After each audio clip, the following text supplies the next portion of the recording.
Today, we are starting a 2-week sermon series that I am calling our God is Still Speaking series. How many of us have heard that phrase? Yeah? Aside from it being an amazing campaign from the United Church of Christ to help its members live into a more inclusive understanding of God's love, it's a really common phrase to help us understand how we use our Bibles to inspire, inform, and grow in our faith lives. God is still speaking. God is still speaking means that the stories that have been told 1,000,000 times over and that have been told for thousands of years can still be new to us. God uses our sacred texts to continuously speak to us in our time and in our place and shed some light on the things that kind of need our attention. This God is still speaking phrase is God's invitation into change for the benefit of growth and our own spiritual formation. It's God's radical hospitality saying, I have a message specifically for each and every one of you in your time and place and context. This message is for you. Now, this concept may seem pretty obvious. You may think to yourself, well, God shows me or teaches me something new each and every week through Scripture, and that's absolutely wonderful.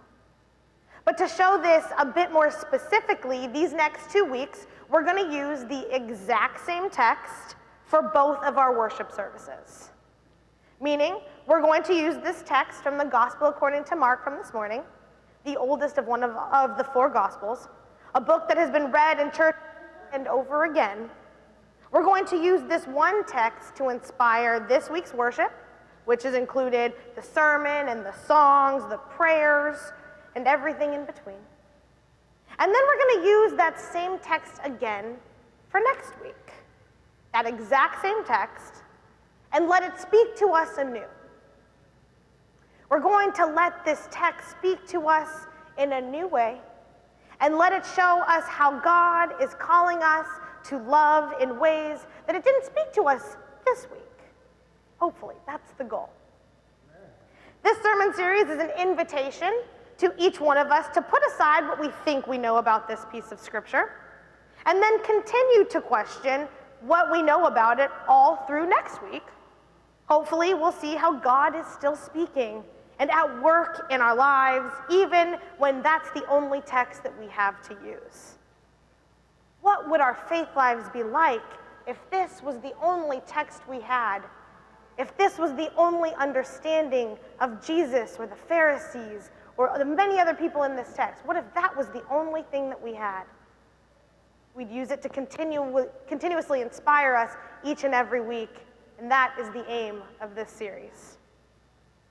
I hope that it inspires each of you to sit with this text in different spaces and areas and emotional states and mindsets, and to pay attention to what God is telling you through it. Maybe this week you'll identify with Jesus, and maybe next week you identify with the narrator, or maybe an unnamed Pharisee. Who knows? But that's the beauty and the mystery of the Spirit. It's unpredictable, but it's constant in its presence in our lives. And I hope that we can carry this openness, this new understanding of Scripture, throughout the rest of our year.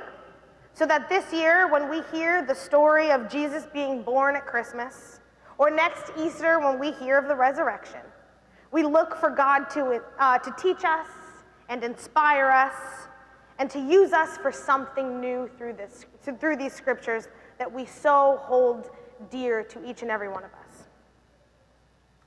Hopefully, we may hear something that we have never heard before, and in that, we will witness firsthand our God continuing to speak.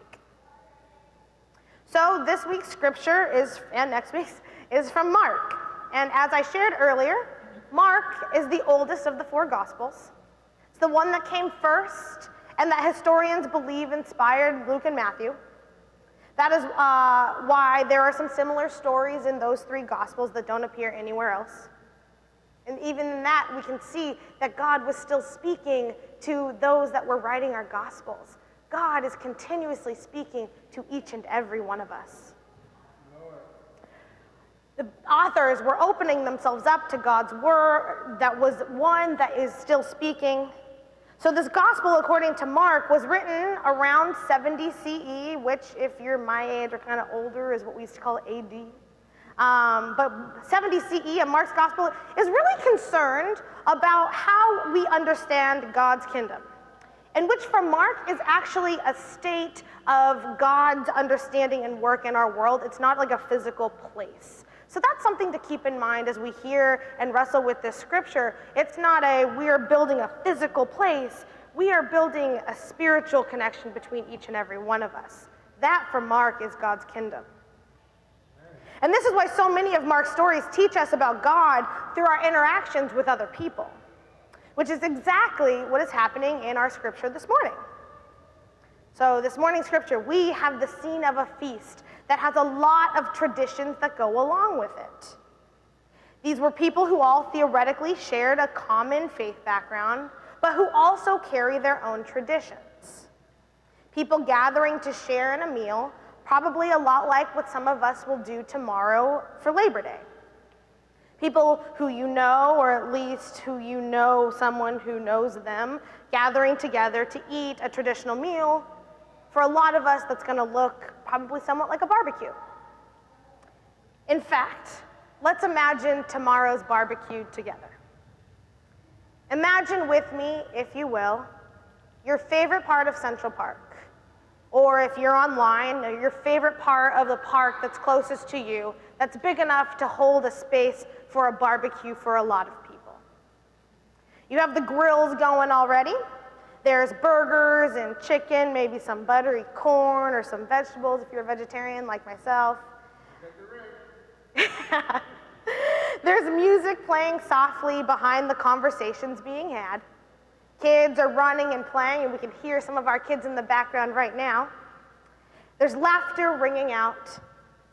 People are bringing side dishes and desserts and placing them on the table of the already prepared food. And as you place it down, maybe you go grab a beer or a soda, and you start to converse and talk with all the rest of the people that are there. Now let's assume that in your family, every time you gather to eat, you have a tradition that you do. Let's say that tradition is that you say grace before every meal. And barbecues for you are no exception. But imagine that your cousin brought their new significant other, someone you don't know and they haven't introduced you to, probably because you're cooking and playing host. But you've heard of this person and you are beyond happy to share this meal with them. Everything is almost ready, but before you can offer a prayer, your cousin's partner sees that a burger is ready, goes and grabs it, and starts to eat. Now people notice that they're eating, so they too follow suit, and the meal has begun. So before you know it, or before you can even control it, a tradition that you love has been overlooked at your own party. It's not that far-fetched to say that this scenario is probably pretty familiar to each of us, kind of on that larger concept. A tradition that we hold dear, unintentionally sidelined and changed without much of an explanation, and we get upset and frustrated. Well, that is where we find our Pharisees and our religious scholars and Jesus this morning. Jesus' friends grabbed the proverbial burger and off the grill before it was time, and people got upset. But why? Why are they upset? Why are we upset? After all, the idea was to feed people, and people got fed. Jesus says that pointing out that the people ate too soon, or really didn't wash their hands in that case, or any of the other reasons that we get upset when someone goes against our kind of traditions that we have set in our minds, is a space of hypocrisy. And I read that, and I was like, I was taken aback. It seems really strong language just for asking a question of, hey, Jesus, why aren't your friends washing their hands? I can think of a million other things that scream hypocrisy over the way people eat. But what Jesus is doing is reminding us of two things that I want to point out. The first thing that Jesus is showing us is how we speak about the differences of others is a direct reflection of how we speak about God. These Pharisees and scholars had asked the question of why the disciples weren't following the tradition of ritual cleansing, and they weren't asking out of curiosity and to gain a better understanding of God's will, but to point out a difference that could possibly shame the disciples. They basically said, but Jesus, this is how my family has always worshiped and how we build community, and I was told that's the right way. To which Jesus is having none of it. Jesus shares our call to be present not just with our bodies, but with our spirits, our hearts, and our minds as well. If the Pharisees and scholars had been truly faithful to their call of God's hospitality, then A, the question wouldn't have been posed to Jesus, but to the disciples, to get to know them better, to get to know their faith lives better, to get a deeper understanding of God at work in their life. And B, the question would have been posed out of curiosity and not a finger pointing, so that, again, they may better understand how God is at work in the world and what the kingdom might look like if we all come together as one. Every one of us working to be our best selves and growing together. But that's not why they asked. And honestly, as I was looking at the scripture this morning, the Pharisees were who I most resonated with. I have been in that position before. I too have been really comfortable in my faith and resisted a change happening in my community.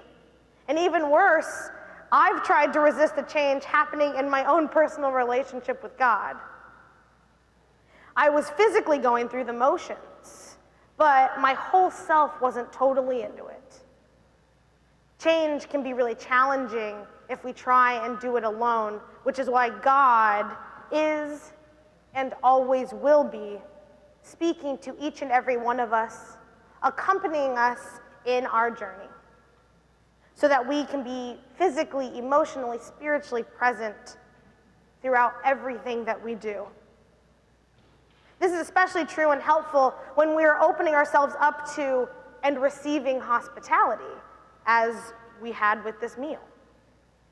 But if we're going to follow Jesus' example of radical hospitality, then we need to be open to change.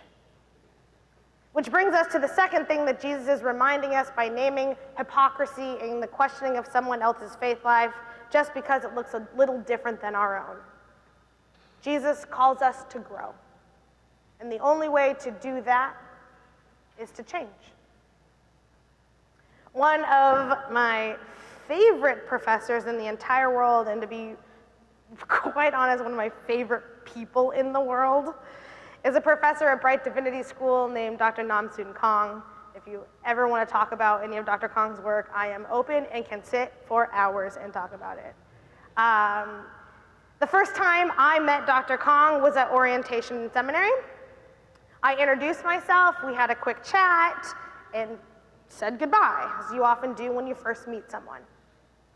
The second time I met Dr. Kong was in her class, where she smiled at me and said, "Nice to meet you again." Nice to meet you again. The phrase caught me completely off guard, and I quickly said, "Oh, I'm sorry, I'm Stephanie. We met earlier at orientation." And she just smiled, as she will often do. And she would later go on to explain that she says, "Nice to meet you again," because each and everything we experience in this world is an event that changes us. It makes us new. It makes us a new version of ourselves.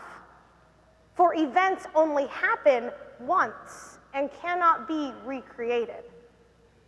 Thus, every time we came back to her class, she assumed that we had had an experience that made us anew. Maybe we met a new friend, or lost a family member, or learned something new, or fell in love. The possibilities are endless. But nonetheless, we were irrevocably changed with each one of those events, and we were made new in and of ourselves. The possibilities of events are endless, and thus so is our ability to become a new version of ourselves. Jesus reminding us to worship with our whole self, not just our bodies, not just our lips and our words, but with our whole self, is an invitation to show up as our new self each and every time, to notice the experiences that change us, that make us who we are, and that open ourselves up to something new. It's a reminder that each opportunity in life is an event that God is sharing with us, one we cannot take back, but are called to grow and learn from. An event that God is using to change us. It may be a really big change, or it may be something small that you don't even notice until a little bit of reflection. But change nonetheless. We are meant to continuously grow and not hold on to the things that may hold us back from gaining a deeper understanding of God's love and work in this world. And it's hard work. It takes time. It takes reflection. It takes intentional space and time with God. And it's most often challenging when we are asked to examine the things that are meaningful to us, or things that have embedded themselves in our lives and in our faith formations that we deem essential, like the Pharisees who saw ritual cleansing as essential to God's work, but forgot about the hospitality of radical love. But the good thing is we don't do this work alone. Like Jesus and the disciples and the Pharisees, and like us here today, we grow and we change with each other.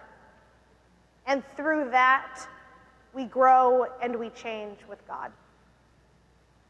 Traditions can be wonderful benchmarks of where we have been, but they must be also able to tell us where we are going, lest we become the hypocrites that Jesus warned us about, getting angry over something rote and mundane like food preparation, rather than seizing the opportunity to build community.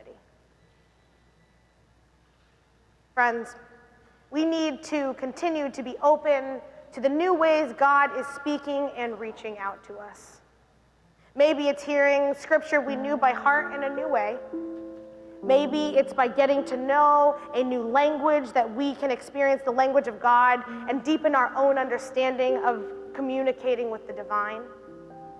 Maybe it's through the process of shedding a tradition that is holding you back from being fully vulnerable with God and your faith community. Whatever it is, God is inviting you and your whole self to be present in this world. God is continuously speaking to us, changing us, and filling our lives with events that form and deepen the way we understand who we are called to be as created people in this world. We are intentional. May we hold this message from Jesus and keep it close, so that if needed, we have the courage to let go of our ancestors' traditions that no longer serve the radical hospitality of God, traditions that keep us comfortable but that might not serve the wholeness of our children or our children's children, and may even close them off to their ability to let God make them anew. For the God of the Hebrew Scriptures spoke to Jesus, the disciples, and the Pharisees, and that same God speaks to us in this reading of Mark, and that same God will continue to speak to all of creation forever and ever. Amen.